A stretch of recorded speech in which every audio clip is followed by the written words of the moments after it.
യുദ്ധ സാഹചര്യം മുന്നിൽ കണ്ട് തിരുവനന്തപുരവും കൊച്ചിയും അടക്കം രാജ്യത്തെ 244 കേന്ദ്രങ്ങളിൽ നാളെ സിവിൽ ഡിഫൻസ് ഡ്രില്ലുകൾ നടക്കുകയാണ്. അടിയന്തര സാഹചര്യങ്ങളോട് പ്രതികരിക്കാനുള്ള മുന്നൊരുക്കം എന്ന നിലയിലാണ് മോക്ക് ഡ്രിൽ. നാളെ രാജ്യ തലസ്ഥാനത്ത് നിർണായക യോഗങ്ങൾ നടക്കുന്നു. മന്ത്രിസഭയും സുരക്ഷയ്ക്കായുള്ള മന്ത്രിസഭാ സമിതിയും ചേരുന്നു. സേനാ മേധാവിമാരുമായുള്ള കൂടിക്കാഴ്ചകൾ പ്രതിരോധ മന്ത്രി ഇന്നലെ തന്നെ പൂർത്തിയാക്കിയിരുന്നു. ഐക്യരാഷ്ട്രസഭ സുരക്ഷാ സമിതിയിൽ പാകിസ്ഥാൻ കടുത്ത ചോദ്യങ്ങൾ നേരിട്ടതിന് പിന്നാലെ ഇസ്ലാമിക രാജ്യങ്ങളുടെ കൂട്ടായ്മയായ OIC പാകിസ്ഥാന് പിന്തുണ പ്രഖ്യാപിക്കുകയും ചെയ്തു. ഒരു യുദ്ധകാലത്തിലേക്ക് നമ്മൾ ഈ ചർച്ചയിൽ ബ്രിഗേഡിയർ മോഹനൻ പിള്ള, റിട്ടയർഡ് ബ്രിഗേഡിയറാണ്. AM ഷിനാസ്, സർവകലാശാല അധ്യാപകൻ. ഡോക്ടർ CH ജോസുകുട്ടി, കേരള സർവകലാശാലയിലെ പൊളിറ്റിക്കൽ വിഭാഗം ഹെഡാണ്. PR ശിവശങ്കർ, BJP നേതാവ് എന്നിവർ പങ്കുചേരുന്നു. ആദ്യം ശ്രീ ബ്രിഗേഡിയർ മോഹനൻ പിള്ള, അഭൂതപൂർവമായാണ് ഈ സിവിൽ ഡിഫൻസ് ഡ്രില്ലുകൾ നടക്കുന്നത്. കേരളമടക്കം ഈ രാജ്യത്തെ 244 കേന്ദ്രങ്ങളിൽ നാളെ മോക്ക് ഡ്രില്ലുകൾ നടക്കുകയാണ്. എങ്ങനെയാണ് ഒരു അടിയന്തര സാഹചര്യത്തെ നേരിടേണ്ടതെന്ന് സാധാരണ ജനങ്ങൾക്ക് പറഞ്ഞു കൊടുക്കുകയാണ്. ഇന്ന് ഇതിനോടകം തന്നെ അതിൻ്റെ അഡ്വൈസറി വന്നിട്ടുണ്ട്. ജനങ്ങൾ വീടുകൾക്കകത്തിരുന്ന് ലൈറ്റുകളും മറ്റുമൊക്കെ ഓഫാക്കി, അതുപോലെ തന്നെ ഒരു അടിയന്തര സാഹചര്യം ഉണ്ടായാൽ സേഫ് ഏരിയയിലേക്ക് മാറാനുള്ള പ്രിക്കോഷനൊക്കെ എടുക്കുന്നതിനെ കുറിച്ച് വിശദമായൊരു നോട്ട് വന്നു കഴിഞ്ഞു. അപ്പോൾ നമ്മളൊരു വാർ മോഡിലായി കഴിഞ്ഞോ? അഭിലാഷ്, എന്താ ചോദിച്ചാൽ ഇപ്പം ഈ പെർട്ടിക്കുലർ സിറ്റുവേഷൻ എന്ന് പറഞ്ഞു കഴിഞ്ഞാൽ ഈ പുതിയ ജനറേഷൻ, ഈവൻ ഇൻക്ലൂഡിങ് നമുക്കെല്ലാവർക്കും ഒരു പുതിയ ഒരു രീതിയാണ്. കാര്യം ശരിക്കും 71-ന് ശേഷം ഇങ്ങനെ ഒരു സിറ്റുവേഷൻ, അത് എസ്പെഷ്യലി നമ്മൾ സൗത്ത് ഇന്ത്യൻ സദേൺ സ്റ്റേറ്റ്സ് അങ്ങനെ ഒരു സിറ്റുവേഷൻ ഫേസ് ചെയ്തിട്ടില്ല. ഇപ്പം എനിക്ക് ആദ്യമേ പറയാനുള്ളത്, ഒരുപാട് കോർഡിനേഷനിൽ അങ്ങോട്ടും ഇങ്ങോട്ടുമൊക്കെ ബ്ലെയിം ചെയ്യുക, അല്ലെങ്കിൽ സിവിൽ ഡിഫൻസിലൊക്കെ എന്താണ് ചെയ്യേണ്ടത്, എങ്ങനെയാണ് കുറ്റങ്ങളും കുറവുകളും ഉണ്ടാവുക. പക്ഷേ I tell you one thing, the major role എന്ന് പറയുന്നത് മീഡിയയ്ക്കാണ്. അതായത് ടൈംലി എന്തൊക്കെ പ്രിക്കോഷൻസ് സാധാരണ ആൾക്കാർ എടുക്കണം എന്ന് തീരുമാനിക്കേണ്ടത്, ടൈംലി ഇൻഫോം ചെയ്യേണ്ടത് മീഡിയയാണ്. വടക്കേ ഇന്ത്യൻ സ്റ്റേറ്റുകളിലെ സംബന്ധിച്ചിടത്തോളം അവിടെ ബോർഡർ, എസ്പെഷ്യലി അഡ്ജോയിനിങ് ബോർഡർ ലൊക്കേഷനിൽ സർപഞ്ചുകൾ അല്ലെങ്കിൽ പഞ്ചായത്തുകളിലെ അവർക്ക് അതിൻ്റെ ഒരു മോഡ് അറിയാം, എന്ത് ചെയ്യണം, എങ്ങനെയാണ് അവരുടെ ഒരു 10 വീടുകളുടെ ഒരു ബങ്കർ എവിടെയായിരിക്കും, അല്ലെങ്കിൽ 15 വീടുകളുടെ ബങ്കർ എവിടെയായിരിക്കും, ആരെങ്ങനെ വർക്ക് ചെയ്യണം, കുക്കിംഗ് ഒന്നും പാടില്ല. ഇപ്പോൾ അങ്ങനെയുള്ള പ്രശ്നം വരില്ല, കാര്യം ഇപ്പോൾ എല്ലാം ഗ്യാസിലാണല്ലോ കുക്കിങ്. നേരത്തെ എന്ന് പറഞ്ഞ അഡ്വൈസറി വരുന്നത് പുകയൊന്നും മേളിലോട്ടുള്ള ഒരു ലൊക്കേഷൻ പാടില്ല, ഇങ്ങനെയൊക്കെയുള്ള കാര്യങ്ങൾ വരുമായിരുന്നു. എനിക്കറിയാവുന്നത് ആ സമയത്ത് വന്നിട്ടുള്ളത് എന്താണെന്ന് ചോദിച്ചു കഴിഞ്ഞാൽ, ഇപ്പം എന്തുകൊണ്ട് കൊച്ചി, ദറ്റ് ഈസ് എന്താണ് നമ്മളങ്ങനെ ഒരു കൊച്ചിയും ട്രിവാൻഡ്രവും ഇപ്പോഴത്തെ സാഹചര്യത്തിൽ ട്രിവാൻഡ്രം എൻ്റെ സദേൺ ബെൽറ്റ്, കേരളം എന്ന് പറയുന്നത് തന്നെ may be danger, because important installations. Indian ആർമിയുടെ മെയിൻ ട്രെയിനിങ് സെൻ്ററാണ് നമ്മുടെ ഇവിടെയുള്ളത്, ഏഴിമല. അതെ. രണ്ടാമത് അഭിലാഷ്, ഒരു കാര്യം മനസ്സിലാക്കേണ്ടത്, മനസ്സിലാക്കാനായിട്ട് പറയാം, 2 കാറ്റഗറിയാണ്. അതായത് നമുക്ക് സീ ബെഡ് എന്ന് പറയുന്നത് ടെറിട്ടോറിയൽ വാട്ടേഴ്സ് ഉണ്ട്. അത് വെറും ഏതാണ്ടൊരു 12 മൈലാണുള്ളത്. അത് കൂടാതാണ് ഈ ഇക്കണോമിക് സോൺ എന്ന് പറയുന്നത്, ഈ EEZ എന്ന് പറയുന്നത്, എക്സ്ക്ലൂസീവ് ഇക്കണോമിക് സോൺ എന്ന് പറയുന്നത്. അത് ഏതാണ്ട് ഉദ്ദേശം 200 മൈലോളം വരും. ഈ 12 മൈല് സീ ബെഡിനോട് ചേർന്ന് നമ്മുടെ സ്വന്തമാണ്. അവിടെ നമ്മുടെ എക്സ്ക്ലൂസീവ് കംപ്ലീറ്റ് സോവറിൻ റൈറ്റ് ആണുള്ളത്. അത് കഴിഞ്ഞതിന് ശേഷമുള്ള ഈ 220 മൈൽ എന്ന് പറയുന്നത്, അവിടെ നമുക്ക് ഫിഷിങ്, അതുപോലെ തന്നെ മൈനിങ്, അതുപോലെ എന്താ പറയണത്, ഓയിൽ, ഗ്യാസ് പൈപ്പ് ലൈൻ, ഇങ്ങനെയൊക്കെയുള്ള കാര്യങ്ങൾക്ക് നമുക്ക് റൈറ്റ് ഉണ്ട്, ബട്ട് സോവറിൻറ്റി ഇല്ല. ആ ഏരിയയിൽ മറ്റുള്ള രാജ്യങ്ങൾക്ക് നാവിഗേഷൻ നടത്താം. ഞാൻ പറഞ്ഞത് മനസ്സിലായി. ഈ 20 മൈൽ എന്ന് പറയുന്നത് നമ്മുടെ സ്വന്തമാണ്. അതിനകത്ത് എയർ സ്പേസും നമ്മുടെ, സീബെഡും നമ്മുടെ, അങ്ങനെയാണ് അതിൻ്റെ രീതി വരുന്നത്. അപ്പം നമ്മൾ മനസ്സിലാക്കേണ്ടത്, ഈ 20 മൈൽ കഴിഞ്ഞതിന് ശേഷം anybody can use their ship. ആ ഏരിയയിൽ യൂസ് ചെയ്യാൻ പറ്റും. അങ്ങനെ ഷിപ്പ് യൂസ് ചെയ്ത് കഴിഞ്ഞാൽ വരുന്നത് എന്തെന്ന് ചോദിച്ചു കഴിഞ്ഞാൽ, പിന്നെ ഞാനത് പ്രത്യേകം പറയേണ്ടല്ലോ, അവരുടെ ആ ഒരു ഇതിൽ നിന്ന് വരുന്ന ഡിഫറൻസ് അല്ലെ ഡിസ്റ്റൻസ് എന്ന് പറയുന്നത്. അതായത് മിസൈലിൻ്റെ ഒക്കെ ഡിസ്റ്റൻസ് ആണെങ്കിൽ എന്ത് തന്നെയാണെങ്കിലും, the worst come worst situation ആണ് നമ്മൾ വെൽ പ്രിപ്പയർഡ് ആയിട്ടിരിക്കുക എന്നുള്ളത്. രണ്ടാമത്, നമ്മളെ സംബന്ധിച്ചിടത്തോളം എല്ലാവരും നമ്മൾ ഈ കാര്യങ്ങൾ വളരെ ലൈറ്റായിട്ടാണ് എടുക്കുന്നത്. വളരെ ലൈറ്റ് എന്ന് പറഞ്ഞു കഴിഞ്ഞാൽ വളരെ ലൈറ്റായിട്ടാണ് എടുക്കുന്നത്. കാര്യം എന്തെന്ന് ചോദിച്ചാൽ, നമ്മൾ ഇങ്ങനൊരു സിറ്റുവേഷൻ ഇന്ന് വരെ ഫേസ് ചെയ്തിട്ടില്ല. നമ്മളിപ്പോഴും നമ്മുടെ എല്ലാവരുടെയും വിചാരം war is not going to happen. ശരിയാണ്, നടക്കാതിരിക്കട്ടെ. അതുപോലെ തന്നെ വന്നാൽ പോലും എന്താണ്, നമുക്കൊന്നും പറ്റില്ല എന്നുള്ള എല്ലാവരുടെയും മനസ്സിലൊരു വിചാരമുണ്ട്. പക്ഷേ ഞാൻ വീണ്ടും പറയുന്നു, in case of full fledge war we have to be prepared. Something can happen. Full fledge war വരുവാണെന്നുണ്ടെങ്കിൽ. ഒന്ന്. പിന്നെ ഇതിനകത്ത് ഇമ്പോർട്ടൻ്റ് ആയിട്ട് ഞാൻ പറഞ്ഞല്ലോ, മീഡിയയാണ് മെയിൻ റോൾ എന്ന് പറയുന്നത്. ഇതിനെക്കുറിച്ചിട്ടൊരു കോർഡിനേഷൻ എന്ന് പറഞ്ഞു കഴിഞ്ഞാൽ ഓഫ് കോഴ്സ് ഈ ഏജൻസികൾ എല്ലാവരും വരുന്നുണ്ട്. ഹോം മിനിസ്ട്രിയാണ് അല്ലെങ്കിൽ ഹോം അഫയേഴ്സ് ആണ് മെയിനായിട്ട് ഇത് കൺട്രോൾ ചെയ്യേണ്ടത്. അതുപോലെ തന്നെ ഇവിടെ നമ്മളെ സംബന്ധിച്ചിടത്തോളം എനിക്ക് തോന്നുന്നു ഒരു പക്ഷേ സൈറണും കാര്യങ്ങളും ഒക്കെ ഈ ഫ്ലഡിനൊക്കെ കൊടുക്കുന്ന KSDMA കയ്യിലായിരിക്കാം. അപ്പോൾ KSDMA അതനുസരിച്ചുള്ള വാണിംഗ് കൊടുക്കണം. പക്ഷേ ഇതിനൊക്കെയുള്ള പ്രശ്നം എന്നാണെന്ന് ചോദിച്ചു കഴിഞ്ഞാൽ എഫക്റ്റീവ് കോർഡിനേഷനാണ്. ബ്ലെയിം ഗെയിം ഒരിക്കലും നടക്കാൻ പാടില്ല. ആ ഡിപ്പാർട്ട്മെന്റ് എനിക്ക് ഇൻഫോം തന്നില്ല, അത് ഞങ്ങളുടെ ജോലിയല്ല. ഇതൊരു പ്രശ്നമായിട്ട് എനിക്ക് തോന്നുന്നുണ്ട്. അത് പക്ഷേ നല്ല രീതിയിൽ എഫക്റ്റീവായിട്ട് കോർഡിനേറ്റ് ചെയ്തില്ല എങ്കിൽ അതിൻ്റേതായിട്ടുള്ള ഒരു വിഷയങ്ങൾ സംഭവിക്കാം. പിന്നെ ബേസിക്കലി എന്തെന്ന് ചോദിച്ചാൽ അത് 1, 2, 3 ആയിട്ട് അതിന്റെ അഡ്വൈസറി വരും. ഓപ്പൺ സ്ഥലങ്ങളിൽ നിൽക്കരുതെന്നും അതുപോലെ അഡ്വൈസറി ഇതിനോടകം തന്നെ വന്നു കഴിഞ്ഞു. അത് ഞാൻ പ്രേക്ഷകർക്ക് വേണ്ടി അറിയിക്കാം. നാളെ എല്ലാ ജില്ലകളിലും മോക്ക് ഡ്രിൽ ഉണ്ട്. ഒന്നാമത്തെ കാര്യം, വൈകിട്ട് 4 മണിക്കാണ് ഈ സിവിൽ ഡിഫൻസ് ഡ്രില്ലുകൾ ആരംഭിക്കുക. രാത്രിയാണ് വിളക്കുകൾ അണയ്ക്കേണ്ടത്. ബ്ലാക്ക് ഔട്ടിന് പ്രത്യേക സൈറൺ മുഴക്കും.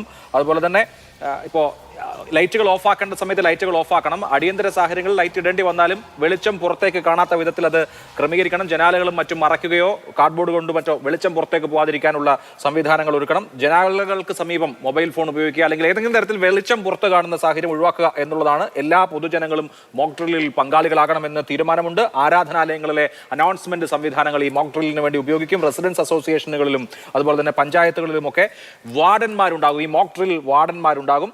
സ്കൂളുകളിലും ബേസ്മെന്റുകളിലും കമ്മ്യൂണിറ്റി ഹാളുകളിലും പ്രഥമ ശുശ്രൂഷ കിറ്റുകൾ തയ്യാറാക്കി വെക്കേണ്ടതുണ്ട്. ബ്ലാക്ക് ഔട്ട് സമയത്ത് ഒരു കാരണവശാലും പുറത്ത് ഇറങ്ങി നിൽക്കരുത്. കെട്ടിടങ്ങളിൽ കകത്ത് വേണം. പൊതുസ്ഥലത്തുള്ളവർ സുരക്ഷിത സ്ഥാനങ്ങളിലേക്ക് മാറണം. എല്ലാ കുടുംബങ്ങളും ഫാമിലി ഡ്രിൽ നടത്തണം എന്ന അഡ്വൈസറി ഉണ്ട്. ഔദ്യോഗിക വിവരങ്ങൾ അറിയാൻ നിങ്ങൾ ടെലിവിഷൻ ചാനലുകളെയും അതുപോലെ തന്നെ റേഡിയോ പോലെയുള്ള മാധ്യമങ്ങളെയുമാണ് ആശ്രയിക്കേണ്ടത്. എവിടെ നിന്നെങ്കിലും കിട്ടുന്ന വിവരങ്ങൾ ശരിയാണെന്ന് ധരിക്കരുത്. വൈദ്യുതി ഉപകരണങ്ങൾ ബ്ലാക്ക് ഔട്ടിന്റെ സമയത്ത് ഓഫ് ചെയ്യണം. വളർത്തുമൃഗങ്ങളുടെ സുരക്ഷ ഉറപ്പുവരുത്തണം. കുട്ടികളെ ശ്രദ്ധിക്കണം. സൈറനുകൾ ശ്രദ്ധിക്കേണ്ടതുണ്ട്. ദീർഘമായ സൈറൺ എന്ന് പറഞ്ഞാൽ അതിന്റെ അർത്ഥം ഒരു മുന്നറിയിപ്പാണ്.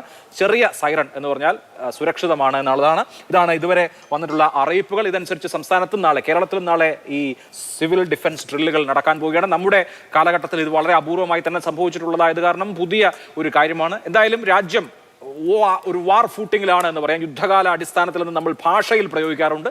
അതിന് സമാനമായ വിധത്തിലുള്ള തയ്യാറെടുപ്പുകൾ ഉണ്ടാവുന്നു എന്നാണ് നമ്മൾ മനസ്സിലാക്കേണ്ടത്. ശ്രീ PR ശിവശങ്കർ, ഒരു യുദ്ധം വന്നാൽ അതിനെയും നേരിടാൻ സ്വാഭാവികമായും സജ്ജമാകേണ്ടതുണ്ട്. നമ്മുടെ ഭരണഘടന അനുസരിച്ച് തന്നെ ദേശത്തെ ഡിഫെൻഡ് ചെയ്യുക എന്നുള്ളത് പൗരന്റെ കർത്തവ്യവുമാണ്.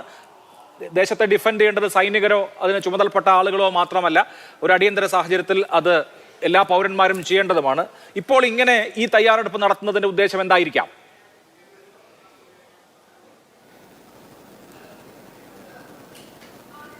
ഞാൻ വിചാരിക്കുന്നത് ഒരു യുദ്ധം അത് വന്നു കഴിഞ്ഞാൽ ജനങ്ങളെ പ്രിപ്പയർ ചെയ്യേണ്ടതും അല്ലെങ്കിൽ സിവിലിയൻസിനെ രക്ഷിക്കേണ്ടതും ഒരു ഭരണകൂടത്തിൻ്റെ കടമയാണ്. അതുകൊണ്ട് അത്തരം ഒരു സന്ദർഭം ഉണ്ടായാൽ ആ സമയത്ത് ഒരു ഇത്തരത്തിലുള്ള ഡ്രില്ലുകൾ എത്രത്തോളം സഹായകമാകും എന്ന് നമുക്കെല്ലാവർക്കും അറിയാം. അതുപോലെ തന്നെ മറ്റൊരു കാര്യം, ഒരു ഫുൾ ഫ്ലഡ്ജ് വാർ അല്ല എങ്കിൽ പോലും ഒരുപക്ഷെ ഭരണകൂടം പ്രതീക്ഷിക്കുന്നത് ഇന്ന് ഒരു യുദ്ധം അതിർത്തിയിൽ മാത്രം നടക്കുന്ന ഒന്നല്ല. പ്രത്യേകിച്ച് ഇന്ത്യയിൽ നമുക്കറിയാം പല കാലങ്ങളായി 1000 വൗണ്ട്സ് എന്നുള്ള രീതിയിൽ ഈ ഗ്രാമങ്ങളെയും അല്ലെങ്കിൽ നഗരങ്ങളെപ്പോലും അവിടെയുള്ള സ്ലീപ്പർ സെല്ലുകളും മറ്റു രീതിയിലുമായി ഇന്ത്യയെ ആക്രമിക്കുന്ന രീതിയും പാകിസ്ഥാൻ പല വർഷങ്ങളായി, കുറേ നാളുകളായി നടത്തുന്നുണ്ട്. അതിൻ്റെ ഭാഗമായിട്ടാണ് ഇപ്പോൾ ഇന്ന് കേരളത്തിലെ ഡാമുകൾക്കെല്ലാം സെക്യൂരിറ്റി വേണം എന്നുള്ള രീതിയിൽ വരെ central government has been given A information, ഒരു വാർണിംഗ് കൊടുത്തിട്ടുണ്ട്. അപ്പോൾ നമ്മൾ ശ്രദ്ധിക്കേണ്ടത് അത് വിദേശ രാജ്യങ്ങളിൽ നിന്ന് വരുന്ന ഒരു ഭീതിജനകമായ അല്ലെങ്കിൽ ഒരു സൈനിക ആക്രമണം മാത്രമല്ല, ഒരു പക്ഷേ ഇത്തരത്തിലുള്ള ഒരു അട്ടിമറികളോ ഭീകരവാദ പ്രവർത്തനങ്ങളോ ഒക്കെ ഉണ്ടായേക്കാം എന്നുള്ള ഒരു ഭീതി കൂടി കേന്ദ്രത്തിനുണ്ട് എന്ന് ഞാൻ വിശ്വസിക്കുന്നു. അല്ലെങ്കിൽ ഡിഫൻസിന് അല്ലെങ്കിൽ അവിടുത്തെ സെൻട്രൽ ഫോഴ്സിന് അത്തരത്തിലുള്ള ഒരു ഇൻഫർമേഷൻസോ ഇൻ്റലിജൻസ് ഇൻഫർമേഷൻസോ ഉണ്ടായേക്കാം. അതിനെ കൂടി നേരിടേണ്ട ഒരു അവസ്ഥ ഇന്ന് ഭാരതത്തിലുണ്ട്. ഞാനൊരു ഫുൾ ഫ്ലഡ്ജ് വാറിനെ ഒട്ടും ഭയക്കുന്നില്ല. കാരണം പാകിസ്ഥാൻ്റെ ആർമി ആയാലും പാകിസ്ഥാൻ്റെ മറ്റുള്ള എല്ലാ യുദ്ധ ഉപകരണങ്ങളായാലും ഇന്ത്യയോട് കടപിടിച്ച് നിൽക്കുവാൻ അല്ലെങ്കിൽ 1-2 ദിവസം യുദ്ധം ചെയ്യുവാനുള്ള സാധ്യതയുള്ളൂ. പ്രത്യേകിച്ച് 2019 ശേഷമുള്ള നമ്മളുടെ പല തീരുമാനങ്ങളും അത്തരത്തിലുള്ള, ഇപ്പോൾ റഫാൽ ജെറ്റിൻ്റെ ആയാലും അതുപോലെ തന്നെ മിസൈലുകളാണെങ്കിൽ സ്കാൽപ്പും അതേപോലെ മെറ്റിയോറും അതേപോലെ റഷ്യയുടെ S-400 അത്തരത്തിലുള്ള ഉപകരണങ്ങൾ ചൈനയുമായിട്ട് വരെ ഡയറക്റ്റ് ഫൈറ്റ് ചെയ്യാൻ തയ്യാറായിട്ടുള്ള അല്ലെങ്കിൽ അതിന് ഗുണകരമായ ഒരു മിസൈൽ സിസ്റ്റവും മറ്റൊക്കെയാണ്. അല്ലെങ്കിൽ ആർമി ആയാലും അതുപോലെ തന്നെ നമ്മൾ ഇപ്പോൾ T9 പോലുള്ള പോലുള്ള K9 വജ്ര പോലുള്ള ആംഡ് പാറ്റൻ ടാങ്കുകളും ബാക്കി കാര്യങ്ങളുമെല്ലാം നമുക്ക് ഉണ്ട്.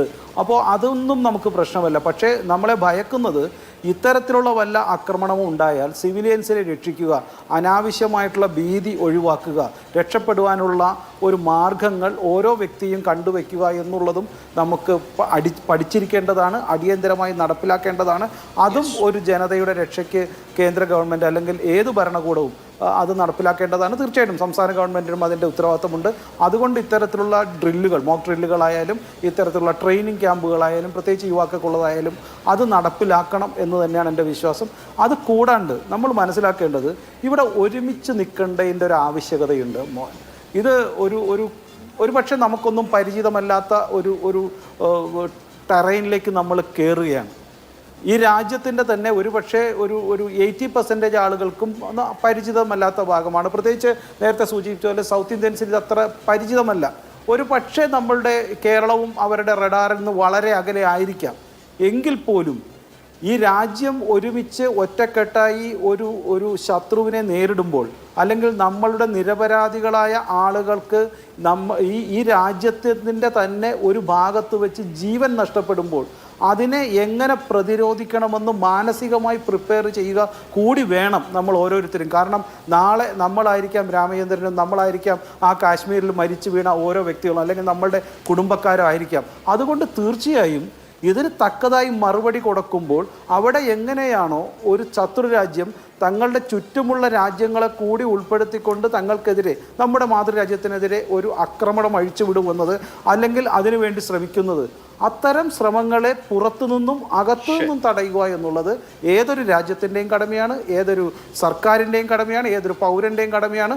അതുകൊണ്ട് ഇത്തരം കാര്യങ്ങളിൽ യുവാക്കൾ, പ്രത്യേകിച്ച് ചെറുപ്പക്കാരും യുവാക്കളും കുറച്ചുകൂടി മുന്നോട്ട് വരികയും അതിന് മാധ്യമങ്ങൾ, പ്രത്യേകിച്ച് മാതൃഭൂമി പോലുള്ള മാധ്യമങ്ങൾ ശക്തമായി പിന്തുണ കൊടുക്കുകയും അതിനെ ക്രമീകരിക്കുന്നതിന് ഇന്ന് തൊട്ട് എല്ലാ സഹായവും ചെയ്യണമെന്നും കേന്ദ്ര സംസ്ഥാന സർക്കാരിൻ്റെ ഓരോ നിർദ്ദേശങ്ങളും ജനങ്ങളിൽ എത്തിക്കുവാനും ശ്രമിക്കണമെന്നുമാണ് ഞാൻ അഭ്യർത്ഥിക്കുന്നത്. തീർച്ചയായിട്ടും നിർദ്ദേശങ്ങൾ എഴുതി കാണിക്കുന്നുണ്ട്. കൂടാതെ അതൊരു പ്രസന്റേഷൻ രൂപത്തിൽ തന്നെ അടുത്ത ബുള്ളറ്റിനുകളിൽ ലഭ്യമാകും. അത് ഇടയ്ക്ക് ആവർത്തിച്ച് കൊണ്ട് 4 മണി മുതൽ എന്തൊക്കെയാണ് ചെയ്യേണ്ടത് എന്ന കാര്യം കൃത്യമായി അറിയിക്കുകയും ചെയ്യും. ശ്രീ C.A. ജോസൂട്ടി, ഇപ്പോൾ ഇന്ത്യ നേരിടുന്ന സാഹചര്യത്തെ താങ്കൾ എങ്ങനെയാണ് കാണുന്നത്? ഒരു യുദ്ധത്തിലേക്ക് തന്നെ പോകാനുള്ള സാധ്യതയുണ്ടോ? ഐക്യരാഷ്ട്രസഭ ഇടപെടുന്നുണ്ട്. അന്റോണിയോ ഗുട്ടറസ് ഇന്നലെ പറഞ്ഞത് ഒരു സൈനിക പരിഹാരമല്ല ഈ വിഷയത്തിൽ വേണ്ടത്, 2 കൂട്ടരും പരമാവധി സംയമനം പാലിക്കേണ്ടതുണ്ട്, ഇരു രാജ്യങ്ങളും സൈനിക സംഘർഷം ഒഴിവാക്കണമെന്ന് ഐക്യരാഷ്ട്രസഭയുടെ സെക്രട്ടറി ജനറൽ പറയുന്നു. ഇന്നലെ സെക്യൂരിറ്റി കൗൺസിലിൽ പാകിസ്ഥാന് കാര്യമായ പിന്തുണ ഉണ്ടായില്ല എന്ന് മാത്രമല്ല, ഭീകരമായ കുറ്റകൃത്യമാണ് നടന്നത് എന്ന വിലയിരുത്തൽ സെക്യൂരിറ്റി കൗൺസിലിൽ ഉണ്ടായി. അതേസമയം തന്നെ ഇന്ന് OICയുടെ പിന്തുണ, ഇസ്ലാമിക രാജ്യങ്ങളുടെ കോൺഫെഡറേഷന്റെ പിന്തുണ പാകിസ്ഥാന് പ്രഖ്യാപിക്കപ്പെട്ടു തുർക്കിയുടെ നേതൃത്വത്തിൽ എന്നുള്ളതും കാണണം. അന്താരാഷ്ട്ര സാഹചര്യം എങ്ങനെയാണ് താങ്കൾ വിലയിരുത്തുന്നത്?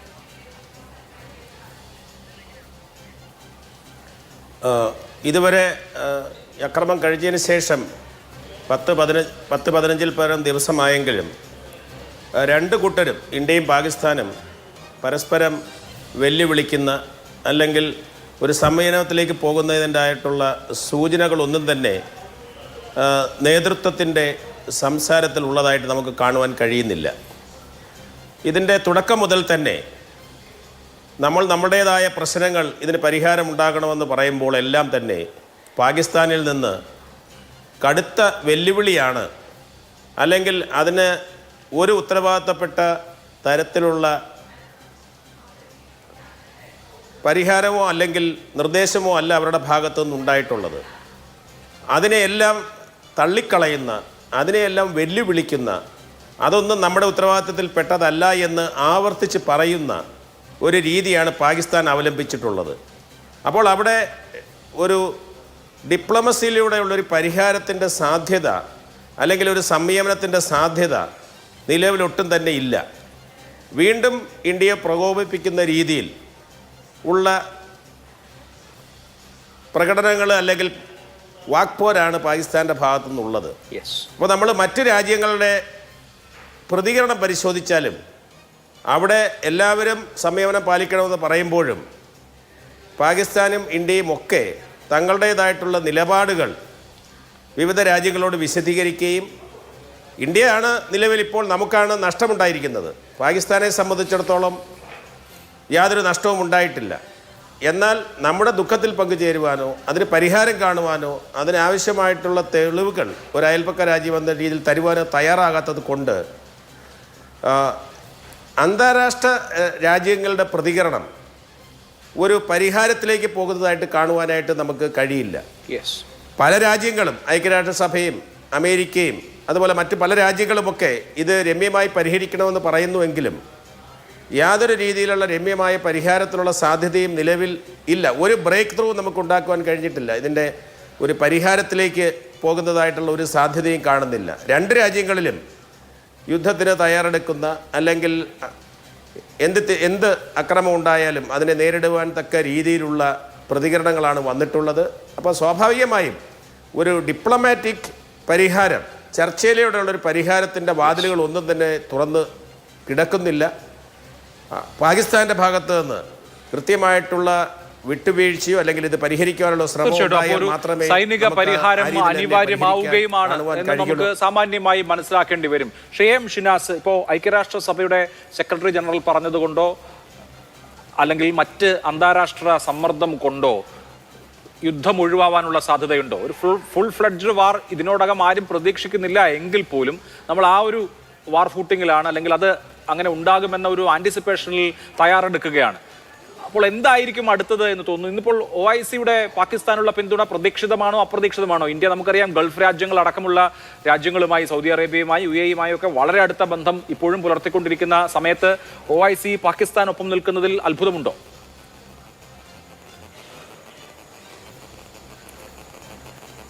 OIC പാകിസ്ഥാന് പിന്തുണ പ്രഖ്യാപിച്ചത് അത്ര യാദൃശ്ചികമല്ല. കാരണം ഇതൊരു എസ്കലേഷനിലേക്ക് പോയാൽ OICക്ക് പാകിസ്ഥാൻ്റെ കൂടെ നിൽക്കേണ്ടി വരും എന്നതുകൊണ്ടാണ്. അതിൽ തുർക്കിക്ക് വലിയ റോളുണ്ട് എന്ന് കരുതാനാണ് നമ്മൾ ഇതുവരെയുള്ള സംഭവവികാസങ്ങൾ തെളിയിക്കുന്നത്. സൗദി അറേബ്യ, UAE തുടങ്ങിയ രാജ്യങ്ങളുമായിട്ട് ഇന്ത്യക്ക് ഊഷ്മളമായ ബന്ധം കുറച്ചു കാലമായിട്ടുണ്ട്. അവരൊക്കെ ആദ്യം പറഞ്ഞതിൽ നിന്ന് ഭിന്നമായി ഇപ്പോൾ പാകിസ്ഥാന് പരസ്യമായി പൂർണ്ണ പിന്തുണ പ്രഖ്യാപിച്ചിട്ടുണ്ടെങ്കിൽ അത് കാര്യമായ ഒരു വ്യതിയാനം തന്നെയാണ്. ഇന്ത്യ അങ്ങനെ അത്ര പെട്ടെന്ന് ഇത്തരമൊരു തീരുമാനമുണ്ടാവും എന്ന് പ്രതീക്ഷിച്ച് കാണുകയുമില്ല. എൻ്റെ ഒരു അഭിപ്രായത്തിൽ ഈ ലോകത്തിലെ യുദ്ധങ്ങളുടെ ചരിത്രം പരിശോധിച്ചാൽ സോവിയറ്റ് ചെമ്പടയുടെ, റഷ്യൻ വിപ്ലവകാലത്ത് ചെമ്പടയുടെ തലവനായിരുന്ന ലിയോൺ ട്രോട്സ്കി പറഞ്ഞ ഒരു പ്രസിദ്ധ വാചകമുണ്ട്. You may not be interested in war, but war is interested in you. നിങ്ങൾക്ക് യുദ്ധത്തിൽ താല്പര്യമില്ലായിരിക്കാം, പക്ഷേ യുദ്ധം നിങ്ങളിൽ തൽപരയാണ് എന്നാണ് അദ്ദേഹം പറഞ്ഞത്. അതായത് രാജ്യങ്ങളോ ആ രാജ്യങ്ങളിലെ ജനങ്ങളോ വിചാരിക്കാത്ത മറ്റ് അദൃശ്യ ശക്തികളല്ല, പല സാമൂഹിക രാഷ്ട്രീയ പ്രവേഗങ്ങളും യുദ്ധത്തെ അനിവാര്യമാക്കി തീർക്കാം എന്നായിരിക്കാം അദ്ദേഹം ഉദ്ദേശിച്ചത്. 2019 പുൽവാമയിൽ 40ഓളം CRPF ജവാന്മാരെ കൊലപ്പെടുത്തുകയും 2016 പത്താൻകോട്ടിൽ അതുപോലെ ആക്രമണം നടത്തുകയും ഒക്കെ ചെയ്തപ്പോൾ നമ്മൾ പത്താൻകോട്ട് ഉറി സർജിക്കൽ സ്ട്രൈക്ക് നടത്തി. പുൽവാമയിൽ ബാലക്കോട്ട് എന്ന് പറഞ്ഞാൽ പാക് അധിനിവേശ കാശ്മീരിൽ പോലുമല്ല, ഖൈബർ പഖ്തൂൺഖ്വ പ്രവിശ്യയുടെ അടുത്ത പ്രദേശമാണ് ബാലക്കോട്ട്. അവിടെ കയറി ഇന്ത്യ ഒരു ഇത് നടത്തിയ ജെയ്ഷെ മുഹമ്മദിൻ്റെ ഭീകരാക്രമണ പരിശീലന കേന്ദ്രം തകർത്തു. അതുപോലെ ഒരു പ്രതികരണമാണ് വാസ്തവത്തിൽ പാകിസ്ഥാൻ പ്രതീക്ഷിച്ചിരുന്നത്. പഹൽഗാം ആക്രമണം നടന്ന ശേഷം ഈ മട്ടിൽ ഒരു സർജിക്കൽ സ്ട്രൈക്കോ അല്ലെങ്കിൽ ബാലക്കോട്ടിൽ നടന്നതുപോലെ ഏതെങ്കിലും ഭീകര താവളത്തിന് നേരെ, പരിശീലന കേന്ദ്രത്തിന് നേരെ, അല്ലെങ്കിൽ പാകിസ്ഥാൻ്റെ ഏതെങ്കിലും സൈനിക കേന്ദ്രത്തിന് നേരെ ഒരു ആക്രമണം മാത്രമാണ് അവർ പ്രതീക്ഷിച്ചത്. പക്ഷേ ഏപ്രിൽ 22 പഹൽഗാമിലെ കൂട്ടക്കൊല എന്ന് പറഞ്ഞാൽ ഇതുവരെയുള്ള കാശ്മീരി ഭീകരവാദത്തിൻ്റെ ചരിത്രത്തിൽ അഭൂതപൂർവമായൊരു സംഭവമായിരുന്നു. കാരണം അതിൽ പുരുഷന്മാരെയും സ്ത്രീകളെയും വേർതിരിക്കുന്നു. പിന്നീട് പുരുഷന്മാർ തന്നെ പേര് ചോദിച്ചും ഇസ്ലാമിലെ സൂക്തങ്ങൾ ചോദിച്ചും മതം ഏതാണെന്ന് ഉറപ്പുവരുത്തുന്നു. അങ്ങനെ കൊല ചെയ്യുന്നു. അത് വാസ്തവത്തിലത് കഴിഞ്ഞ ഏതാനും വർഷങ്ങളായി കാശ്മീരിൻ്റെ സമ്പദ് വ്യവസ്ഥ റിവൈവ് ചെയ്തുകൊണ്ടിരിക്കുകയാണ് ടൂറിസത്തിലൂടെ. അതിലൂടെ ആ കാശ്മീരിൽ കുറച്ചൊക്കെ സ്വാസ്ഥ്യവും കാശ്മീരികൾക്ക് മുൻപത്തേക്കാൾ തൃപ്തിയും ഒക്കെ ഉണ്ടായി വരുന്നൊരു കാലത്താണ് ഇത് നടക്കുന്നത്. മാത്രമല്ല ഇന്ത്യയിൽ അതിരൂക്ഷമായ വർഗീയ ധ്രുവീകരണവും ഈ ഭീകരവാദികൾ TRF റെസിസ്റ്റന്റ് ഫ്രണ്ട് ലക്ഷ്യമിട്ടിരുന്നു. അതൊന്നും വിജയം കാണാഞ്ഞപ്പോഴാണ് അവരല്ല, സൈബർ ഹാക്കിംഗ് ആണ് ഞങ്ങളുടെ സൈറ്റിൽ നടന്നത്, ഞങ്ങളല്ല എന്ന് പറയാൻ അവർ നിർബന്ധിതരായത്. അപ്പോൾ ഞാൻ വിചാരിക്കുന്നൊരു കാര്യം, ഇത് അങ്ങനെയുള്ള ഒരു ഷാർപ്പ് സ്ട്രൈക്കാണ് പാകിസ്ഥാൻ ഉദ്ദേശിക്കുന്നതെങ്കിൽ പാകിസ്ഥാൻ ഇപ്പോൾ എന്താണ് ഇന്ത്യ ചെയ്യാൻ പോകുന്നത് എന്നതിനെപ്പറ്റി യാതൊരു തിട്ടവുമില്ലാതെ ആലോചിച്ചുകൊണ്ടിരിക്കുകയാണ്. അവർ പരിഭ്രാന്തരാണ് വാസ്തവത്തിൽ. അപ്പോൾ ഈ യുദ്ധം കൈവിട്ടു പോയാൽ, എസ്കലേറ്റ് ചെയ്താൽ, അത് ഭരണാധികാരികളോ ജനങ്ങളോ ചില നമ്മുടെ സൈന്യാധിപന്മാരോ അല്ലെങ്കിൽ പാക് സൈന്യമോ ഒന്നും വിചാരിച്ചാൽ കൈപ്പിടിയിൽ ഒതുങ്ങാത്ത വിധം വഴുതി മാറിപ്പോവാം. കാരണം പാകിസ്ഥാൻ്റെ ഒരവസ്ഥ എന്ന് പറഞ്ഞാൽ ജനറൽ അസീം മുനീർ, പാക് സൈനിക മേധാവി, അദ്ദേഹം ആഭ്യന്തരമായ ഒരുപാട് പ്രശ്നങ്ങൾ അഭിമുഖീകരിക്കുന്നുണ്ട്. ഒന്നാമത്തെ പ്രശ്നം, ഈ ബലൂചിസ്ഥാനിൽ ഇപ്പോൾ കഴിഞ്ഞ ആഴ്ച ഒരു ബസ് ബോംബ് സ്ഫോടനത്തിൽ തകർത്ത് 10 പാക് സൈനികരെയാണ് ബലൂച്ച് ലിബറേഷൻ ആർമി വധിച്ചത്. മാർച്ചിൽ ജാഫർ എക്സ്പ്രസ് എന്ന ട്രെയിൻ തട്ടിക്കൊണ്ടുപോയി 26 പേരെ വധിച്ചതിൽ 18 പേരും പാക് സൈനികരായിരുന്നു. ഖൈബർ പഖ്തൂൺഖ്വ പ്രവിശ്യയിൽ തെഹ്രീക്ക് താലിബാൻ എന്ന ഭീകര സംഘടന പാകിസ്ഥാൻ എന്ന സ്റ്റേറ്റിനെതിരെയും പാക് സൈന്യത്തിനെതിരെയും യുദ്ധം നടത്തിക്കൊണ്ടിരിക്കുന്നു. അതിനു പുറമെ തീർച്ചയായിട്ടും അങ്ങനെ ആഭ്യന്തരമായ ഒട്ടേറെ ശൈഥില്യങ്ങൾ പാകിസ്ഥാൻ നേരിടുന്നുണ്ട്. അവർ ഇവിടെ പറഞ്ഞതുപോലെ തന്നെ എന്ത് ചെയ്യും അല്ലെങ്കിൽ എന്താണ് വരുന്നത് എന്ന കാര്യത്തിൽ ആശയക്കുഴപ്പത്തിലുമാണ്, ക്ലൂലെസ് ആണ്. അതുകൊണ്ട് തന്നെ നമുക്കും അറിയില്ല എന്താണ് അടുത്ത് നടക്കുക എന്ന് നോക്കാം. ഈ മോഹനൻ പിള്ള, എല്ലാവരും പ്രതീക്ഷിച്ചത് നമ്മൾ മുമ്പ് കണ്ടിട്ടുള്ളത് പോലെ, ബലാക്കോട്ട് പോലെ, അതല്ലെങ്കിൽ ഉറി ഉണ്ടായപ്പോൾ അതിന് തിരിച്ചടി കൊടുത്തതുപോലെ പാകിസ്ഥാനിലെ ഭീകരവാദ ക്യാമ്പുകളിലേക്ക്, വിശേഷിച്ച് പാക് അധീന കശ്മീരിലെ ഭീകരവാദ ക്യാമ്പുകളിലേക്ക്, അത് ജെയ്ഷെ മുഹമ്മദിൻ്റെ ആണെങ്കിലും ഹിസ്ബുൾ മുജാഹിദിൻ്റെ ആണെങ്കിലും അല്ലെങ്കിൽ ലഷ്കർ-ഇ-തോയ്ബയുടെ ആണെങ്കിലും ആ ക്യാമ്പുകളെ ടാർഗറ്റ് ചെയ്തുകൊണ്ടുള്ള ഒരു എയർ സ്ട്രൈക്ക് ഉണ്ടാവുമെന്നാണ് പൊതുവെ പ്രതീക്ഷിക്കപ്പെട്ടത്. പക്ഷേ അങ്ങനെയൊന്നും ഉണ്ടായിട്ടില്ല. പഹൽഗാം ആക്രമണം കഴിഞ്ഞ് ഈ ദിവസം വരെയും അതിർത്തി കടന്ന് ഏതെങ്കിലും തരത്തിലുള്ള ഒരു അറ്റാക്കും ഉണ്ടായിട്ടില്ല. അതേസമയം തന്നെ നമ്മൾ ഈ യുദ്ധമുണ്ടായാൽ എന്ത് ചെയ്യണം എന്നതിൻ്റെ പ്രിപ്പറേഷൻ നടത്തുകയും ചെയ്യുന്നു. അതിനർത്ഥം ബലാക്കോട്ട് മാതൃകയിലായിരിക്കില്ല ഇന്ത്യയുടെ തിരിച്ചടി, അതിനും അപ്പുറത്തുള്ള അല്ലെങ്കിൽ അതിനേക്കാൾ വലുതായ എന്തോ പദ്ധതി ഇടുന്നുണ്ട് എന്നാണോ? അഭിലാഷ്, ഇതിനകത്ത് വന്നിരിക്കുന്നത് ഒരു initially they are on the advantage side. ഈ നമ്മൾ കഴിഞ്ഞ കാര്യങ്ങളിലോട്ട് കൂടുതൽ ഡിസ്കസ് ചെയ്തിരുന്നില്ല, എന്നാലും ജസ്റ്റ് ടച്ച് ചെയ്തിട്ട് ഞാൻ പോകാം. കാര്യം ഇമ്പോർട്ടൻ്റ് ആയിട്ടുള്ള വളരെ പ്രധാനപ്പെട്ട ചില അറ്റാക്കുകൾ ഇന്ത്യയിൽ നടന്നപ്പോൾ ആ സമയത്ത് ഈ ടെററിസ്ഥാൻ്റെ ജിഹാദി ജനറലായിരുന്നു അവിടുത്തെ ISIയുടെ ഹെഡ് ആ സമയത്ത്.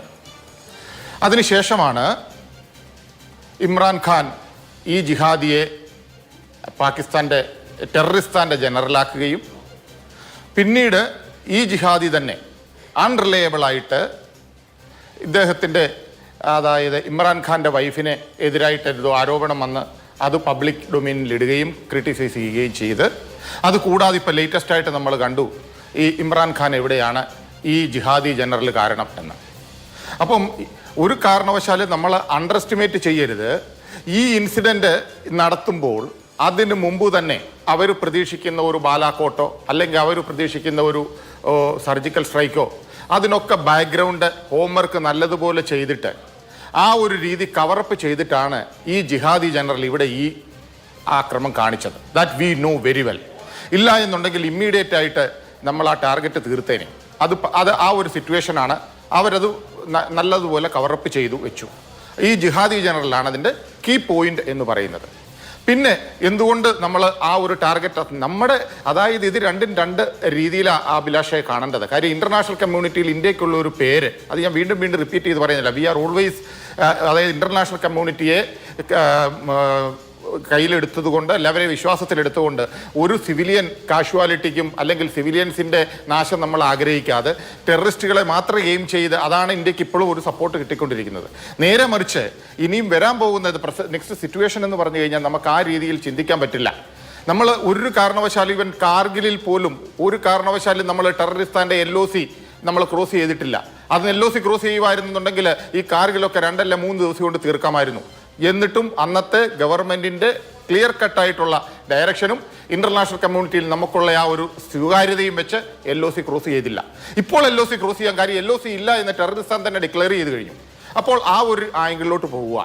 നമ്മളിപ്പോൾ എയിം ചെയ്യുന്നത് എന്തെന്ന് ചോദിച്ചു കഴിഞ്ഞാൽ, ഞാൻ പ്രിസ്യൂം ചെയ്യുന്നത് നമ്മൾ ഒക്കുപ്പൈഡ് കാശ്മീരിലെ ബേസിക്കലി വിട്ടുകൊടുത്തിട്ടുള്ള ടെററിസ്റ്റ് ഹെവിനായിട്ടുള്ള, ഇപ്പോൾ ടെററിസ്റ്റ് അവിടെ കാണാൻ സാധ്യത കുറവുള്ള, അവരുടെ ഹൈഡ് ഔട്ട് മാത്രമുള്ള സ്ഥലങ്ങൾ ലെവൽ ചെയ്തെടുക്കുക എന്നുള്ളതാണ്. പക്ഷേ സിറ്റുവേഷൻ എങ്ങനെയാണ് വീണ്ടും കറങ്ങിത്തിരിഞ്ഞ് വരുന്നത്? കാര്യം ഇന്നത്തെ ലേറ്റസ്റ്റ് ഡെവലപ്മെന്റ് എന്ന് പറഞ്ഞു കഴിഞ്ഞാൽ ഓർഗനൈസേഷൻ ഓഫ് ഇസ്ലാമിക് കൺട്രീസ്, ഇത് ഈ ബിലാവൽ ഭൂട്ടോയുടെ അപ്പൂപ്പൻ്റെ സമയത്തും ഉണ്ടായിട്ടുള്ളതാണ്. സുൽഫക്കർ അലി ഭൂട്ടോ ഇസ്ലാമിക് ബോംബ് എന്ന് പറഞ്ഞൊരു പ്രബന്ധം ഉണ്ടാക്കി. ആ സമയത്ത് എന്തായിരുന്നു ഇസ്ലാമിക് ബോംബ് എന്ന് പറഞ്ഞ, ഏത് രാജ്യവും ഇന്ത്യ അറ്റാക്ക് ചെയ്യുവാണെന്നുണ്ടെങ്കിൽ, അതായത് ഇന്ത്യ ടെററിസ്ഥാനെ അറ്റാക്ക് ചെയ്യുവാണെങ്കിൽ ഏത് ഇസ്ലാമിക് കൺട്രിക്ക് ഇടപെടാമെന്നുള്ള ഒരു രീതി വന്നു. അതാണ് ഇസ്ലാമിക് ബോംബ്. അപ്പോഴാണ് വളരെ തന്ത്രപൂർവ്വം ഇന്ദിരാഗാന്ധി ഇസ്രയേലുമായിട്ട് എഗ്രിമെന്റ് ഉണ്ടാക്കിയത്. ഇന്ത്യയെ ആരെങ്കിലും അറ്റാക്ക് ചെയ്യുവാണെന്നുണ്ടെങ്കിൽ ഇസ്രയേലിന് ഡയറക്റ്റ് ഇടപെടാമെന്നുള്ള ഒരു ധാരണ ഉണ്ടാക്കി. ആ ഒരു ബാലൻസിങ് പവറാണ് ഇപ്പോഴും, ബാലൻസിങ് പവർ തന്നെയാണ് നടന്നുകൊണ്ടിരിക്കുന്നത്.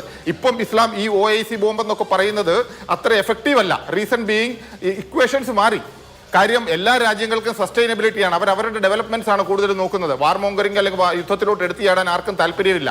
പിന്നെ വളരെ ക്രിറ്റിക്കലായിട്ടും വളരെ സ്പഷ്ടമായിട്ടും നമ്മൾ കാണേണ്ട ഒരു കാര്യം അഭിലാഷെ, റഷ്യയുടെ ഓപ്പൺ സപ്പോർട്ടാണ്. ഇൻ ബിറ്റ്വീൻ നമ്മൾ ഒരിക്കലും വിശ്വസിക്കാൻ പറ്റാത്ത അമേരിക്കയോട് സൈഡ് ചേർന്നെങ്കിൽ പോലും, പഴയ റിലേഷൻ ആണെങ്കിലും നമുക്ക് തന്നിട്ടുള്ള ഇൻഫ്രാസ്ട്രക്ചർ വെച്ചാണെങ്കിലും, ഇന്ത്യൻ ഡിഫൻസ് ഫോഴ്സസിന്റെ ബാക്ക് ബോൺ ആയിട്ട് ഡെവലപ്മെന്റ്സിന് വേണ്ടി എല്ലാവിധ എക്യുപ്മെന്റ്സും അതുപോലെ യുദ്ധ ഉപകരണങ്ങളും തന്നിട്ടുള്ള റഷ്യ ഇപ്പോഴും അന്ധമായിട്ട്, എനിക്ക് ഉറപ്പാണ്, they are the only country to come and help openly വരാൻ പോകുന്നത്. No other country is going to. എല്ലാവരും വെളിയിൽ നിന്ന് okay, whatever terroristan you are doing wrong thing, India got its right to do the self defense. അതാരും പറയേണ്ട കാര്യമില്ല. അതൊരു യുദ്ധതന്ത്രമാണ്. ഒരു ടെററിസ്റ്റ് ഒരിടത്ത് വന്ന് അറ്റാക്ക് ചെയ്താൽ ആ ടെററിസ്റ്റ് എവിടെ നിന്നാണോ വന്നത് അവിടെ പോയി അറ്റാക്ക് ചെയ്യാൻ, അവിടെ പോയി അവരെ ന്യൂട്രലൈസ് ചെയ്യാനുള്ള പവർ അത് ഇന്റർനാഷണൽ കമ്മ്യൂണിറ്റി പറഞ്ഞിട്ടുള്ളതാണ്. അതിന് പറയുന്ന ഹോട്ട് പെർസ്യൂട്ട് എന്നാണ്. അതുകൊണ്ട് ആരുടെയും അച്ചാരം വേണ്ട, ആരുടെയും പെർമിഷൻ വേണ്ട നമുക്ക് പോയിട്ട് ടെററിസ്റ്റ് ഹൈഡ് ഔട്ട് ന്യൂട്രലൈസ് ചെയ്യാനായിട്ട്. അതൊരു നിയമമാണ്. അത് നമ്മൾ കണ്ടിട്ടുണ്ടല്ലോ. ഈവൻ US വന്നിട്ട് എന്താണ് എടുത്തുകൊണ്ട് പോയത് ടെററിസ്ഥാനിൽ നിന്ന് തന്നെയല്ലേ. പിന്നെ ഇത് വീണ്ടും വീണ്ടും ഇവർ തെളിവ് ചോദിക്കുന്നു. എന്തോന്ന് തെളിവ് ചോദിക്കുന്നത്? തെളിവ് വീണ്ടും ചോദിച്ചു കഴിഞ്ഞാൽ ഒരു തേർഡ് പാർട്ടി രാജ്യം വന്നിട്ട് ഇവിടെ ചെയ്യും. ഞാൻ ഒരു കാര്യം കൂടി വളരെ സ്പഷ്ടമായിട്ട്, എനിക്കൊരു ഒരു ഇൻഡിവിജ്വൽ വിയോജിപ്പ് എന്ന് പറഞ്ഞു കഴിഞ്ഞാൽ, അതായത് ഈ പഹൽഗാം അറ്റാക്കിലുള്ള ആൾക്കാരെ ജീവനോടെ പിടിക്കണമെന്ന് പറഞ്ഞൊരു ഡയറക്ഷൻ കൊടുത്തു. അത് അത്ര കറക്റ്റ് ആയിട്ടില്ല എന്ന് തോന്നുന്നു. ആ ഒരൊറ്റ കാരണം കൊണ്ടാണ് ഇന്ന് വരെ ഒരാളെ പോലും നമുക്ക് കിട്ടാതിരുന്നതും. രണ്ടാമത്, ജീവനോടെ പിടിക്കുന്നതിനുള്ള കാരണം നമുക്ക് പറയാം, അതായത് ഇന്റർനാഷണൽ കമ്മ്യൂണിറ്റി തെളിവ് കൊടുക്കണം, ജീവനോടെ പിടിച്ചെങ്കിൽ അവർ ടെററിസ്ഥാനിൽ നിന്നുള്ളതാണ് അല്ലെങ്കിൽ അഫ്ഗാനിൽ നിന്നുള്ളതാണെന്ന്. പക്ഷേ അഭിലാഷെ, ഇത് വെറും മിഥ്യാധാരണയാണ്. ഇതിനു മുമ്പും ജീവനോടെ ടെററിസ്റ്റുകളെ പിടിച്ചിട്ടുണ്ട്. ഓരൊറ്റ ടെററിസ്റ്റ് പോലും ഓണപ്പ് ചെയ്തിട്ടില്ല, സമ്മതിച്ചിട്ടില്ല ഞങ്ങളും ടെററിസ്ഥാനിൽ നിന്നുള്ളതാണ് അല്ല അഫ്ഗാനിസ്ഥാനിലുള്ളതാണെന്ന്. അവർക്ക് കൊടുത്തിട്ടുള്ള ട്രെയിനിങ് ഞങ്ങൾ കാശ്മീരികളാണെന്ന് മാത്രം പറയും. ഞങ്ങൾ ഇതിനു വേണ്ടി ഫൈറ്റ് ചെയ്യുന്നു, രാഷ്ട്രത്തിന് വേണ്ടി, അതായത് സെപ്പറേറ്റ് കാശ്മീരിന് വേണ്ടി. അത് മാത്രമേ പറയുള്ളൂ. ഇത് മനസ്സിലാക്കിക്കൊണ്ട് തന്നെ നമ്മൾ എന്തുകൊണ്ട് വീണ്ടും അങ്ങനെ ഒരു റോങ് ഡിസിഷൻ എടുത്തു? ആ shoot at sight, that should be the reason. അപ്പൊ ശരിക്കും ഇത്രയും കഷ്ടപ്പെട്ട് രാവും പകലും ഉറക്കെ വളച്ച് ആ യൂണിറ്റിലുള്ള ഡിഫൻസ് പേഴ്സണലിന്റെ മൊറാൽ തന്നെ ഡൗൺ ചെയ്യുന്ന ഒരു ഡിസിഷനാണ് ജീവനോടെ പിടിക്കണം എന്നുള്ളത്. അതും ഇത്രയും ഹോസ്റ്റൈൽ ടെറൈനിൽ എങ്ങനെ ചെയ്യാൻ പറ്റും?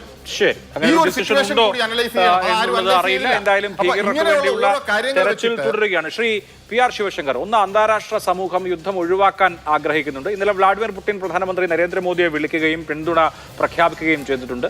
അതേസമയം തന്നെ അമേരിക്ക അടക്കമുള്ള രാജ്യങ്ങൾ എസ്കലേഷൻ ഒഴിവാക്കണം എന്നൊരു സമീപനം എടുക്കുമ്പോൾ എത്ര കണ്ടും ഏത് എക്സ്റ്റെന്റിൽ മുന്നോട്ട് പോകാൻ കഴിയും എന്നൊരു ചോദ്യമുണ്ടല്ലോ. ഒരു ഫുൾ ഫ്ലഡ്ജ്ഡ് വാർ ലോകത്ത് രണ്ട് രാജ്യങ്ങൾ തമ്മിൽ, അതിന് രണ്ട് ആണവ രാജ്യങ്ങളാണ് ഇന്ത്യയും പാകിസ്ഥാനും, ആരും ആഗ്രഹിക്കുന്നുണ്ടാവില്ല. അതിന് ഇമ്പാക്റ്റ് ഉണ്ടാവുക എന്ന് പറയുന്നത് പല തലങ്ങളിലാണ്. കേവലമായ അതിർത്തി പ്രദേശങ്ങളിൽ മാത്രമല്ല, അതിന് സാമ്പത്തികവും സാമൂഹികവും ഒക്കെയായ പ്രത്യാഘാതങ്ങൾ ഉണ്ടാവും എന്നുള്ളത് കൊണ്ടൊരു യുദ്ധം ആരും ആഗ്രഹിക്കുന്ന ഒന്നല്ല. പക്ഷേ ചില ഘട്ടങ്ങളിലെങ്കിലും അനിവാര്യമാകാറുമുണ്ട്. അപ്പോൾ അന്താരാഷ്ട്ര സമ്മർദ്ദം ഒരു വശത്ത്, ഈ ഡൊമസ്റ്റിക് ആയിട്ടുള്ള പ്രഷർ, കാരണം ഇവിടെ ഒരു വലിയ നമ്മുടെ മൊറൈലിനെ തന്നെ ബാധിക്കുന്ന വിധത്തിലുള്ള ഒരു ആക്രമണം നടന്നു. അപ്പോൾ അതിനൊരു മറുപടി ഉണ്ടായില്ല, അല്ലെങ്കിൽ അതിന്റെ കുറ്റവാളികളെ ശിക്ഷിച്ചില്ല എന്ന ഒരു തരത്തിലുള്ള വികാരം ഡൊമസ്റ്റിക്കായി രാജ്യത്ത് ഉണ്ടാവുന്നു. അപ്പോൾ ഇതിനെ രണ്ടിനും ബാലൻസ് ചെയ്യുക എന്നുള്ളത് പ്രധാനമാണ്. സർക്കാർ ആ ഒരു സമ്മർദ്ദത്തിലാണ്.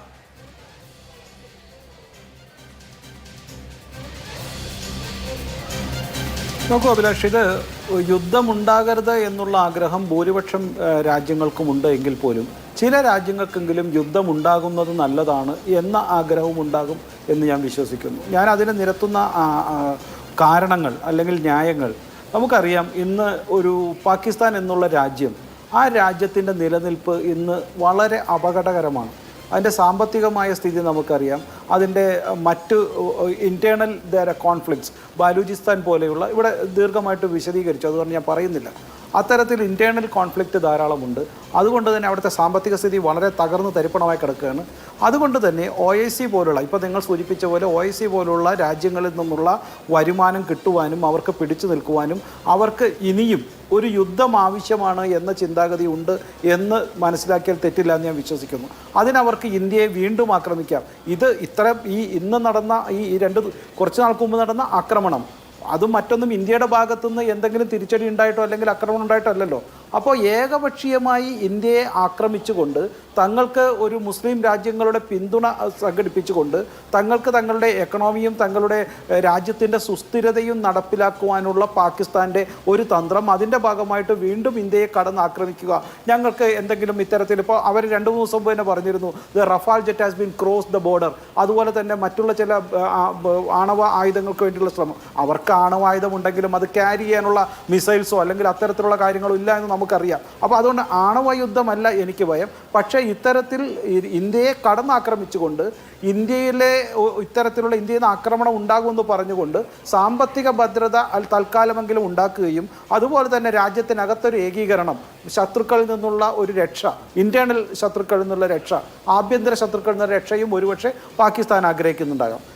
പാകിസ്ഥാൻ മാത്രമല്ല, ചൈനയുടെ ഇന്നത്തെ സ്ഥിതി നോക്കൂ. ചൈനയ്ക്ക് ഇന്ന് വിദേശ രാജ്യങ്ങളിൽ നിന്ന്, പ്രത്യേകിച്ച് US ഇന്ന് താരിഫ് വാർ പോലെയുള്ള ചില പ്രശ്നങ്ങളുണ്ട്. അതുകൊണ്ട് തന്നെ ആ ഗുണം ഇന്ത്യക്ക് ലഭിക്കുകയും, ഇപ്പോൾ നമുക്കറിയാം ഐഫോൺ പോലുള്ള സാധനങ്ങൾ ഇന്ന് ഇന്ത്യയിൽ നിന്നാണ് കൂടുതൽ പോകുന്നത്. ഇത്രയും ലക്ഷം phones are been transported, exported to that America, മറ്റുള്ള രാജ്യങ്ങളിലേക്കും. അപ്പോൾ ഭാവിയിൽ യൂറോപ്യൻ രാജ്യങ്ങളും അമേരിക്കയും അടക്കം തങ്ങളുടെ പ്രൊഡക്ഷൻ സെൻറ്റർ ചൈനയിൽ നിന്നും ഇന്ത്യയിലേക്ക് മാറ്റുകയും തങ്ങളുടെ എക്സ്പോർട്ടിന് കാര്യമായ കുറവുണ്ടാകുകയെന്ന് വരുമ്പോൾ ഇന്ത്യ അത്ര സേഫ് രാജ്യമല്ല. ഇന്ത്യ ഒരു യുദ്ധം ഉണ്ടാകുന്നു, economically it can be another 2 to 3 years കുറച്ച് പ്രശ്നമുണ്ടാക്കാനായിട്ട് ചൈനയ്ക്കും ആഗ്രഹമുണ്ടാകാം. ഒരു തെമ്മാടി രാഷ്ട്രമായ പാകിസ്ഥാനെ കൊണ്ട് ഇന്ത്യ ആക്രമിക്കുന്നു. അതുകൊണ്ട് ഇന്ത്യ എടുക്കുന്ന ഡിഫൻസിന് മറ്റു പല ഘടകങ്ങളുമുണ്ട്. അതൊരിക്കലും ഇന്ത്യക്ക് അങ്ങോട്ട് ആക്രമിക്കാൻ മാത്രമായിരിക്കില്ല, ഒരുപക്ഷെ ഇങ്ങോട്ട് വരുന്ന ആക്രമണങ്ങളെ തടയുവാനും അവർ ഇന്ന് മുന്നേറുന്ന. ഇപ്പോൾ നോക്കൂ, 2 ദിവസം മുമ്പാന്ന് ഞാൻ മനസ്സിലാക്കുന്നു, ഖത്തർ ഏതാണ്ട് വലിയ ഒരു തുകയാണ്, $8 ട്രില്യൺ ഒറ്റ മാലിദ്വീപിന് കൊടുക്കുന്നു. മാലിദ്വീപ് has been created some issue against India. അപ്പോൾ ഇത്തരത്തിൽ ചെറിയ ചെറിയ രാജ്യങ്ങളെ പോലും ഖത്തറും, സൗദി അറേബ്യയും UAE ഒന്നുമില്ല, ഇറാനും അടക്കമുള്ള രാജ്യങ്ങളില്ല, പക്ഷേ ഖത്തറും ടർക്കിയും അടക്കമുള്ള ചില രാജ്യങ്ങൾ ഇന്ത്യയിൽ നിന്ന് സഹായം നേരെ കുറച്ച് മാസങ്ങൾക്ക് മുമ്പ് മേടിച്ചിട്ട് പോലും ഈ രാജ്യങ്ങൾ നിരന്തരം ഒരു മതത്തിൻ്റെ പേരിൽ പാകിസ്ഥാനെ വെച്ചുകൊണ്ട് ഇന്ത്യക്കെതിരെ യുദ്ധം ചെയ്യുവാൻ ശ്രമിക്കുന്നു എന്നുള്ളതിൽ ചൈനയുടെ പിന്തുണയുമുണ്ട്. പാകിസ്ഥാൻ അല്ലല്ലോ ഇവിടുത്തെ പ്രധാന ശത്രു. അപ്പോൾ ഇത്തരത്തിൽ ചൈനയുടെ ആഗ്രഹവും പാകിസ്ഥാൻ്റെ ആഗ്രഹവും ഇന്ത്യയുമായി ഒരു പാകിസ്ഥാനൊരു യുദ്ധമുണ്ടായാൽ ഇന്ത്യയുടെ സാമ്പത്തിക സ്ഥിതി തകർക്കുവാനും കുറച്ചെങ്കിലും പിടിച്ചു നിർത്തുവാനും ഉള്ള ഒരു ശ്രമമായിരിക്കുമെന്ന് ഞാൻ വിശ്വസിക്കുന്നു. ഇപ്പോൾ ഈ OIC രാജ്യങ്ങളുടെ ഏകീകരണമൊന്നും ഞാൻ ഭയക്കുന്നില്ല. കാരണം അതിനേക്കാൾ ക്വാഡ് രാജ്യങ്ങൾ ഇന്ത്യക്ക് പൂർണ്ണമായി പിന്തുണയുണ്ട്. റഷ്യ മാത്രമല്ല, ഇസ്രായേലുണ്ട്. അതേപോലെ തന്നെ ക്വാഡ് രാജ്യങ്ങളിലെ ജപ്പാനും ഓസ്ട്രേലിയയും US-ഉം നമ്മളുടെ ഒപ്പം ഒരുമിച്ച് വലിയ രീതിയിലുള്ള നേവൽ എക്സ്പെരിമെൻസും മറ്റുള്ള കാര്യങ്ങളും ഇന്ത്യൻ ഓഷ്യനിലും അതേപോലെ തന്നെ മറ്റു പല ഭാഗങ്ങളിലും ആർമി എക്സസൈസ് നടത്തിയിട്ടുണ്ട്. അന്നാണ് ഇവിടെ ഏറ്റവും പ്രഗത്ഭനായ ഒരു രാഷ്ട്രീയ നേതാവ് പറഞ്ഞത്, ഇന്ത്യയും ജപ്പാനും ഓസ്ട്രേലിയയും ഒരുമിച്ച് നിന്നുകൊണ്ട് ചൈനയെ വളയുന്നു, അല്ലെങ്കിൽ ചൈനയ്ക്കെതിരെ ആക്രമണം ഉണ്ടായിരുന്നൊക്കെ പറഞ്ഞ കാലങ്ങൾ നമ്മൾക്ക് മറക്കാനാവില്ല. അപ്പോൾ ഇതുകൊണ്ട് നമ്മൾ മനസ്സിലാക്കേണ്ടത്, ഇത് ചൈനയും പാകിസ്ഥാനും ചേർന്നുകൊണ്ട് ഇന്ത്യയുടെ വികസനത്തെ, ഇന്ത്യയുടെ എക്കണോമിക്കൽ ഡെവലപ്മെൻറ്റിനെ തടയാനുള്ള ഒരു മാർഗമായി ഈ യുദ്ധത്തെ ഒരുപക്ഷെ നടത്തിയേക്കാമെന്ന് ഞാൻ വിശ്വസിക്കുന്നു. പക്ഷേ ഞാൻ ഒരിക്കലും വിശ്വസിക്കുന്നില്ല ഈ OIC രാജ്യങ്ങളിലെ സൗദി അറേബ്യ ആകട്ടെ, UAE ആകട്ടെ, ഇറാൻ ആകട്ടെ, അത്തരത്തിലുള്ള പല രാജ്യങ്ങളും, ഈവൻ മലേഷ്യ പോലും എനിക്ക് തോന്നുന്നില്ല ഇത്തരത്തിൽ പൂർണ്ണമായി പിന്തുണ ഈ പാകിസ്ഥാന് കൊടുക്കുമെന്ന്. അവർക്കൊക്കെ ഇന്ത്യയുമായിട്ടുള്ള ഒരു സാമ്പത്തികമായ സഹകരണത്തിന് താല്പര്യമുണ്ട്. സൗദി അറേബ്യക്കൊക്കെ ആണെങ്കിൽ ഏറ്റവും വലിയ ഇൻവെസ്റ്റ്മെൻറ്റ് ഇന്ന് ഇന്ത്യയിലേക്കായിരിക്കുന്നു. അതുകൊണ്ട് തന്നെ ഇന്ത്യയെ ആക്രമിക്കുവാനായി ശ്രമിക്കുന്ന പാകിസ്ഥാനെ ഒരു പരിധിവരെ സൗദി അറേബ്യയും UAE-യും അതടക്കമുള്ള ധാരാളം രാഷ്ട്രങ്ങൾ തടയുകയും, എന്നാൽ അതേപോലെ തന്നെ ഖത്തർ അടക്കമുള്ള, ടർക്കി അടക്കമുള്ള ചില രാജ്യങ്ങളെങ്കിലും പാകിസ്ഥാനെ കൊണ്ട് ഇന്ത്യ ആക്രമിപ്പിച്ച് ചൈനയുടെ പ്രീതി പറ്റുവാനും അത്തരത്തിൽ ഇന്ത്യയുടെ വികസനത്തെ തടയുവാനും ശ്രമിക്കും എന്നുള്ള ഭയമായിരിക്കാം ഒരുപക്ഷെ ഇത്തരത്തിൽ ഇന്ത്യൻ ബോർഡറിനെ സെക്യൂർ ചെയ്യുക. അതുപോലെ തന്നെ നമ്മളുടെ ചില നഗരങ്ങൾ, പ്രത്യേകിച്ച് ധാരാളം വിദേശ നാണ്യങ്ങൾ നേടിയെടുക്കുന്ന ബാംഗ്ലൂർ പോലെ ആയാലും കൊച്ചി ആയാലും അതുപോലെയുള്ള നഗരങ്ങളെ കൂടുതൽ സംരക്ഷിക്കുക. കാരണം ഞാൻ ഒരു കാര്യം പറഞ്ഞ് മനസ്സിലാക്കാം, Pakistan never will try for a direct war. അവർ വർഷങ്ങളായി ശ്രമിക്കുന്നത് 1000 wounds in the Indian area, 100,000 മുറിവുകൾ ഇന്ത്യൻ ശരീരത്തിൽ ഉണ്ടാക്കിക്കൊണ്ട് ഇന്ത്യയെ തകർക്കുക എന്നുള്ള നയമാണ് അവർ ഇങ്ങോട്ട് കൊണ്ടുവന്നിരുന്നത്. അതുകൊണ്ട് അത്തരത്തിലുള്ള സ്ലീപ്പിംഗ് സെൽസിനെയും അത്തരത്തിലുള്ള ശ്രമങ്ങളുമായിരിക്കും ഇനിയും നടക്കുക. ഒരു ഡയറക്റ്റ് വാർ ഉദ്ദേശിക്കുന്നില്ല. പക്ഷേ ഇന്ന് അത്തരത്തിലുള്ള ഭീതി അവർക്കുമുണ്ട്. ചില അജ്ഞാതരും അതുപോലെ തന്നെ ബലൂചിസ്ഥാൻ ആർമികളും, അവിടുത്തെ സ്വാതന്ത്ര്യ സമര സ്നേഹികളായ ബലൂചിസ്ഥാൻ ആർമികളും അവരെയും അത്തരത്തിലുള്ള പ്രകടനം നടത്തുന്നുണ്ട്. അങ്ങനെ വളരെ വളരെ കോംപ്ലക്സ് ആയിട്ടുള്ള സെനാരിയോ ആണ് ആ കാര്യത്തിൽ. ഇവിടെ ശ്രീ AM ഷനാസ്, നമ്മൾ ഈ സംസാരിച്ചുകൊണ്ടിരിക്കുന്ന സമയത്ത് തന്നെ ബലൂചിസ്ഥാനിൽ 7 പാകിസ്ഥാൻ പട്ടാളക്കാർ ബലൂച്ച് ലിബറേഷൻ ആർമിയുടെ ആക്രമണത്തിൽ കൊല്ലപ്പെടുകയാണ്. തടവുകാരെ മോചിപ്പിച്ചിട്ട് പട്ടാളക്കാരെ കൊല്ലുകയായിരുന്നു. പാകിസ്ഥാനെ സംബന്ധിച്ച് ബലോച്ച് പ്രശ്നം അങ്ങേയറ്റം സങ്കീർണമായിക്കൊണ്ടിരിക്കുകയാണ്. അവിടെ ബലോച്ച് മിലിറ്റന്റുകൾ വ്യാപകമായ ആക്രമണം നടത്തുന്നു. അവരുടെ അഫ്ഗാനിസ്ഥാൻ ബോർഡർ, ഇറാൻ ബോർഡർ പോലെ തന്നെ കലുഷിതമാണ്. താലിബാനുമായി വളരെ മികച്ച ബന്ധമല്ല. പാക് താലിബാൻ ശക്തി പ്രാപിക്കുന്നു. ചൈന ബെൽറ്റ് ആൻഡ് റോഡ് ഇനീഷ്യേറ്റീവിന്റെ ഭാഗമായിട്ട് അവിടെ ഇൻവെസ്റ്റ്മെന്റുകൾ ധാരാളം നടത്തുന്നുണ്ടെങ്കിലും അതിൽ റിസൾട്ട് ഇല്ലാത്തതിൽ ചൈന പോലും അസംതൃപ്തരാണ്. പാകിസ്ഥാനിലെ ഒരു പൊളിറ്റിക്കൽ ടർമോയിൽ അവിടെ നിൽക്കുന്നു. അസീം മുനീർ ആണെങ്കിൽ കടുത്ത മതവാദിയായ ഒരു സൈനിക മേധാവിയാണ് താനും. ഒരു സമ്പൂർണ്ണ അനിശ്ചിതത്വം പാകിസ്ഥാനിൽ നടമാടുകയാണ്. അതുകൊണ്ട് തന്നെ അവർക്ക് ഇന്ത്യ എന്ത് ചെയ്യുന്നുള്ള കാര്യത്തിൽ വലിയ തോതിലുള്ള പാനിക് ഉണ്ട് താനും. ഒരു യുദ്ധമൊക്കെ നടന്നാൽ നേർക്കുനേർ യുദ്ധത്തിന് പ്രാപ്തമാണ് പാകിസ്ഥാൻ എന്ന് തോന്നുന്നുണ്ടോ?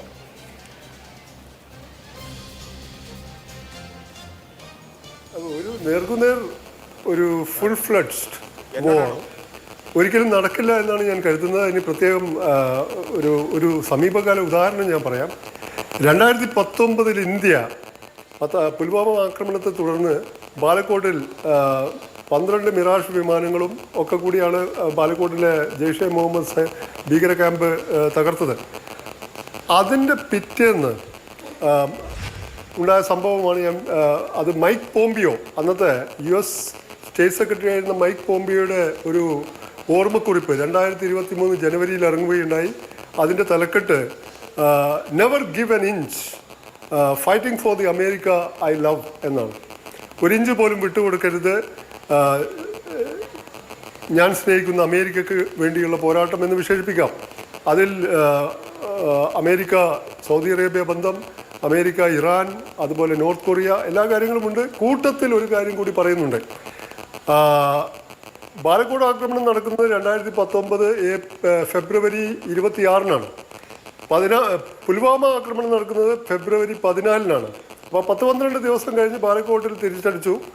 അപ്പോൾ ബാലക്കോട്ടിലെ മിന്നൽ ഇങ്ങനെ തിരിച്ചടിച്ചപ്പോൾ പിറ്റേന്ന് ഏതാനും മണിക്കൂറുകൾ കഴിഞ്ഞ് അർദ്ധരാത്രി ആയപ്പോൾ മൈക്ക് പോംപിയോ അപ്പോൾ വിയറ്റ്നാമിലാണ്. വിയറ്റ്നാമിൽ വടക്കൻ കൊറിയയുമായിട്ട് ഒരു ആണവ നിരായുധീകരണ ഉച്ചകോടിയിൽ പങ്കെടുക്കാൻ മൈക്ക് പോംപിയോയും അന്നത്തെ US ദേശീയ സുരക്ഷാ ഉപദേഷ്ടാവായിരുന്ന ജോൺ ബോൾട്ടനും പോയിരുന്നു. അപ്പോൾ അർദ്ധരാത്രി ഇന്ത്യയുടെ തൻ്റെ കൗണ്ടർ പാർട്ട് എന്നാണ് മൈക്ക് പോംപിയോ പറയുന്നത്. അന്ന് ഇന്ത്യയുടെ അതേ സ്ഥാനത്ത് വിദേശകാര്യ മന്ത്രിയായിരുന്നു സുഷമ സ്വരാജ് മൈക്ക് പോംപിയെ അർദ്ധരാത്രി വിളിക്കുന്നു. അവർ പറയുന്നു പാകിസ്ഥാൻ ആണവാക്രമണത്തിന് കോപ്പ് കൂട്ടുന്നുണ്ട്. അപ്പോൾ തന്നെ Mike Pompeo, John Bolton team ജാഗരൂകരാവുന്നു. അവർ പാകിസ്ഥാനിലെ സൈന്യാധിപനായ മിലിറ്ററി ചീഫായിട്ടുള്ള ഖമർ ജാവേദ് ബജ്വയെ നേരിട്ട് ബന്ധപ്പെടുന്നു. ഇങ്ങനെ നിങ്ങൾ ആണവാക്രമണത്തിന് കോപ്പ് കൂട്ടുകയാണെങ്കിൽ അതൊരിക്കലും നടത്താൻ പാടില്ല, പ്രത്യാഘാതം അതിഭീകരമായിരിക്കും എന്ന താക്കീത് നൽകുന്നു. ഇന്ത്യയുടെ തലവന്മാരെയും വിളിക്കുന്നു മൈക്ക് പോംപിയോ, ജോൺ ബോൾട്ടൺ. അപ്പോൾ രണ്ടു കൂട്ടർക്കും ആണവാക്രമണം നടക്കില്ല എന്നുള്ള ഉറപ്പ് കൊടുത്തതിന് ശേഷമാണ് അത് ഡീഎസ്കലേറ്റ് ചെയ്യുന്നത്. ഇപ്പോൾ അസീം മുനീർ എന്ന് പറയുന്ന ഈ സൈന്യാധിപനുണ്ടല്ലോ, 1986 സിയാഉലഖ് എന്ന തീർത്തും മതമൗലികവാദിയായിട്ടുള്ള പാക് പ്രസിഡന്റ് അധികാരത്തിലിരിക്കുകയാണ് അദ്ദേഹം പാക് സൈന്യത്തിൽ ചേരുന്നത്. ഈ സിയാഉലഖിന്റെ കാലം വരെ പാക് സൈന്യത്തിന്റെ പ്രത്യയശാസ്ത്ര മുദ്രാവാക്യം എന്ന് പറയുന്നത് ഐക്യം, വിശ്വാസം, അച്ചടക്കം എന്നതായിരുന്നു. എന്നാൽ സിയാഉലഖ് പാകിസ്ഥാന്റെ പ്രസിഡന്റ് ആയതോടെ പാക് സൈന്യത്തിന്റെ പ്രത്യയശാസ്ത്ര മുദ്രാവാക്യം വിശ്വാസം, അള്ളാഹുവിനോടുള്ള അനുസരണ, തക്വ, അതുപോലെ തന്നെ ജിഹാദ്, അള്ളാഹുവിൻ്റെ പാതയിലേക്കുള്ള സമരം, അള്ളാഹുവിൻ്റെ പാത സാക്ഷാത്കരിക്കാനുള്ള സമരം എന്ന ജിഹാദ് ഇങ്ങനെ മാറ്റി. ആ ഒരു പ്രത്യയശാസ്ത്ര കാലാവസ്ഥയിൽ പാക് സൈന്യത്തിൽ പ്രവേശിച്ച് വളർന്നു വന്ന ആളാണ് അസീം മുനീർ. അസീം മുനീർ തന്നെ പുൽവാമ ആക്രമണത്തിന് ഏതാനും ദിവസങ്ങൾക്ക് മുമ്പ് നടത്തിയ പ്രസംഗത്തിൽ ദ്വിരാഷ്ട്ര സിദ്ധാന്തം ഊട്ടിയുറപ്പിക്കുകയും പാകിസ്ഥാൻ ഒരു ഹാർഡ് സ്റ്റേറ്റ് ആവേണ്ട ആവശ്യകത ഊന്നിപ്പറയുകയും കാശ്മീർ എന്നാൽ പാകിസ്ഥാന്റെ ജഗുലാർ വെയിൻ, കഴുത്തിലെ ഞരമ്പാണ് എന്ന് പ്രസ്താവിക്കുകയും ചെയ്ത ആളാണ്. പുൽവാമ ആക്രമണത്തിന് മുന്നോടിയായിട്ടുള്ള കാര്യമായിരുന്നു ഇത്. അപ്പോൾ ജനറൽ അസീം മുനീറിന് പാകിസ്ഥാനിലെ ഈ പറഞ്ഞ എല്ലാ ആഭ്യന്തര പ്രശ്നങ്ങളും, ഇമ്രാൻഖാൻ ഏതാണ്ട് 2 വർഷമായി ജയിലിലായിട്ടും അദ്ദേഹത്തിൻ്റെ പോപ്പുലാരിറ്റിക്ക് യാതൊരു ഇടിവും സംഭവിച്ചിട്ടില്ല, അതും അദ്ദേഹത്തിൻ്റെ പ്രശ്നമാണ്. അപ്പോൾ ഈ അസീം മുനീറിന് വേണ്ടത് ഒരു ബാലക്കോട്ട് അല്ലെങ്കിൽ ഉറി സർജിക്കൽ ഒരു ചെറു യുദ്ധം, ഒരു ലിമിറ്റഡ് വോറാണ്. പക്ഷേ കഴിഞ്ഞ 10-12 ദിവസമായി ഇന്ത്യ നടത്തിപ്പോരുന്നത് ഒരു ഡിപ്ലോമാറ്റിക് ബ്ലിറ്റ്സ് ക്രിയേക്ക് എന്ന് പറയാം, ഡിപ്ലോമാറ്റിക് ആയിട്ടുള്ള മിന്നലാക്രമണമാണ്. അത് ചില സ്ഥലങ്ങളിൽ വലിയ വിജയമായി. റഷ്യയുടെ കാര്യമെടുത്താൽ ജപ്പാൻ പ്രതിരോധ മന്ത്രി പൂർണ്ണ പിന്തുണ പ്രഖ്യാപിച്ചിട്ടുണ്ട്. ഐക്യരാഷ്ട്രസഭയുടെ സുരക്ഷാ സമിതിയിൽ പാകിസ്ഥാനെതിരെ വലിയ വികാരമുണ്ടായി. അതോടൊപ്പം തന്നെ ഇൻഡസ് വാട്ടർ ട്രീറ്റി മരവിപ്പിക്കുന്നത് ഉൾപ്പെടെയുള്ള ചെനാബ് നദിയിലെ അണക്കെട്ടുകൾ, 2 അണക്കെട്ടുകളുടെ ഷട്ടർ താഴ്ത്തി ജലപ്രവാഹം കുറച്ചു. അങ്ങനെ പല ഇറക്കുമതി പരിപൂർണമായി നിരോധിച്ചു. അപ്പോൾ ഇന്ത്യയും വാസ്തവത്തിൽ ഒരു വലിയ മേഖലാ യുദ്ധം ആഗ്രഹിക്കുന്നില്ല. കാരണം ഇന്ത്യയുടെ സാമ്പത്തിക വളർച്ചയെ അത് ഗണ്യമായ തോതിൽ തടയും. അത് അങ്ങനെ സാമ്പത്തിക മുരടിപ്പുണ്ടാവുന്നത് കാണാൻ ആഗ്രഹിക്കുന്ന ഒരുപാട് രാജ്യങ്ങളുണ്ട്. അപ്പോൾ വാസ്തവത്തിൽ ഇന്ത്യ എന്തായാലും ഇന്ത്യയിലെ ഒരു പൊതുവികാരത്തെ ശമിപ്പിക്കാൻ, അല്ലെങ്കിൽ ഇന്ത്യ ഇങ്ങനത്തെ ഒരു നികൃഷ്ടമായിട്ടുള്ള ആക്രമണങ്ങൾക്ക് ഒരു തിരിച്ചടിയും കിട്ടിയില്ലെങ്കിൽ പാകിസ്ഥാൻ ഇത് തുടരും. കാരണം 2008 മുംബൈ ഭീകരാക്രമണം, പിന്നെ 2016 പത്താൻകോട്ട്, 2019 പുൽവാമ, 2025 ഇത്. അപ്പോൾ ഇത് ഇവരുടെ ഒരു സ്റ്റേറ്റ് പോളിസിയാണ്. ഭീകരവാദത്തെ മറുപടി, അത് നിർത്തിക്കാനുള്ള ഒരു മറുപടി കൊടുക്കുക എന്നുള്ളത് സ്വാഭാവികമായി നമ്മൾ പ്രതീക്ഷിക്കുന്ന കാര്യമാണ്. അത് ഉണ്ടാവുമെന്ന് കരുതുകയും ചെയ്യും. ചർച്ച അവസാന ഘട്ടത്തിലാണ്. സി എ ജോസൂട്ടി, ഇപ്പോൾ OICയുടെ പ്രസ്താവനയെ ഇന്ത്യൻ വിദേശകാര്യ മന്ത്രാലയം അപലപിച്ചിരിക്കുന്നു. പാകിസ്ഥാൻ OICയെ തെറ്റിദ്ധരിപ്പിച്ചിരിക്കുകയാണ്, ഇന്ത്യയുടെ കാര്യങ്ങളിൽ ഇടപെടേണ്ട എന്ന മുന്നറിയിപ്പ് നൽകിയിരിക്കുകയാണ്. ഈ അന്താരാഷ്ട്ര സമൂഹത്തിന് ഈ യുദ്ധം അല്ലെങ്കിൽ ഈ എസ്കലേഷൻ ഒഴിവാക്കാൻ എത്രമാത്രം കഴിയുമെന്നാണ് താങ്കൾ വിചാരിക്കുന്നത്? അന്താരാഷ്ട്ര സമൂഹത്തിന് ഈ വലിയ എസ്കലേഷൻ ഒഴിവാക്കുന്നതിൽ വലിയ പങ്കുണ്ട് എന്ന് ഞാൻ കരുതുന്നില്ല. കാരണം ഇന്ത്യയും പാകിസ്ഥാനും ലോകരാഷ്ട്രീയത്തിൻ്റെ 2 ചേരികളിലാണ് ഉള്ളത്. നമ്മൾ അമേരിക്കയും അതുപോലെ ഇന്ത്യയുടെ കൂട്ടാളികളായിട്ടുള്ള ഏതാനും രാജ്യങ്ങളുണ്ട്. പാകിസ്ഥാനെ സംബന്ധിച്ചിടത്തോളം പാകിസ്ഥാന് പ്രധാനമായും പിന്തുണ നൽകുന്നത് ഇസ്ലാമിക രാഷ്ട്രങ്ങളാണ്. അതിലേറ്റവും പ്രധാനപ്പെട്ട ഒരു ഗ്രൂപ്പിംഗാണ് OIC. അപ്പോൾ അവരുടെ ഒരു ജനവികാരത്തിൻ്റെ അടിസ്ഥാനത്തിൽ അവർക്ക് പാകിസ്ഥാനെ പിന്തുണയ്ക്കേണ്ടതായിട്ടുണ്ട്. ടർക്കി അതാണ് ചെയ്യുന്നത്. ഇന്ത്യയെ സംബന്ധിച്ച് നമുക്ക് പറഞ്ഞ പോലെ അമേരിക്ക, റഷ്യ ഇങ്ങനെയുള്ള രാജ്യങ്ങളുണ്ട്. ചൈന സ്വാഭാവികമായും പാകിസ്ഥാനാണ് പിന്തുണ കൊടുക്കുന്നത്. അതുകൊണ്ട് അന്താരാഷ്ട്ര സമൂഹം ഈ ഇന്ത്യയും പാകിസ്ഥാനും തമ്മിലുണ്ടായിരുന്ന മുൻകാല യുദ്ധങ്ങളിലെ പോലെ തന്നെ ഇവിടെ കുറേ കാലം കൈയും കെട്ടി നോക്കി നിന്നതിന് ശേഷം ഇതൊക്കെ പരിഹരിക്കണമെന്ന് പറയും. ആദ്യകാല യുദ്ധങ്ങൾ അങ്ങനെയാണ് സംഭവിച്ചത്. ഇപ്പോൾ കാർഗിൽ യുദ്ധത്തിൽ ശരിയാണ്, ഇന്ത്യക്ക് കുറേയധികം അന്താരാഷ്ട്ര രാഷ്ട്രങ്ങളുടെ സഹായമുണ്ടായിരുന്നു. നമ്മൾ എന്തുകൊണ്ട് അന്താരാഷ്ട്ര സമൂഹത്തിന് ഇത് പരിഹരിക്കാൻ കഴിയില്ല എന്ന് പറയുന്നതിൻ്റെ ഏറ്റവും വലിയ ഉദാഹരണമാണ് പാലസ്തീനും ഇസ്രായേലും തമ്മിൽ നടക്കുന്ന യുദ്ധം, റഷ്യയും യുക്രൈനും തമ്മിൽ നടക്കുന്ന യുദ്ധം. എന്തേ ഈ രണ്ട് യുദ്ധങ്ങളും ഇത്രയേറെ നാശനഷ്ടങ്ങൾ ഉണ്ടായിട്ടും അന്താരാഷ്ട്ര സമൂഹത്തിന് പരിഹരിക്കുവാൻ കഴിഞ്ഞില്ല? ഈ രണ്ട് രാജ്യങ്ങൾ തമ്മിൽ യുദ്ധം ഉണ്ടായിക്കഴിഞ്ഞാൽ അത് പ്രധാനമായിട്ടും നമ്മളെയാണ് ബാധിക്കുന്നത്. ഈ രാജ്യങ്ങളൊക്കെ ധാർമ്മികമായി യുദ്ധം നിർത്തണമെന്ന് പറയും, സൈനികമായി പിന്തുണ ചില രാജ്യങ്ങൾ നമുക്ക് തന്നിരിക്കും. എന്നാൽ മഹാഭൂരിപക്ഷ രാജ്യങ്ങളും നമുക്ക് നൽകുവാൻ സാധ്യതയുള്ളത് ധാർമ്മിക പിന്തുണയാണ്. അമേരിക്ക പോലും സൈനികമായി ഒരു യുദ്ധത്തിൽ നമ്മളെ നേരിട്ട് ഇതുവരെ സഹായിച്ചിട്ടില്ല എന്നുള്ളതാണ് അവസ്ഥ. ചില ആയുധങ്ങൾ തരുമായിരിക്കാം, ചില പ്രസ്താവനകൾ നൽകുമായിരിക്കാം, പ്രസ്താവനകൾ നടത്തുമായിരിക്കാം, ചില പിന്തുണകൾ നൽകുമായിരിക്കാം. അതിനപ്പുറത്ത് അന്താരാഷ്ട്ര സമൂഹത്തിൽ ഒരു യുദ്ധം നിർത്തുവാൻ വേണ്ടുന്ന ശേഷിയുള്ള ഒരു രാജ്യമില്ല എന്നുള്ളതാണ് വസ്തുത.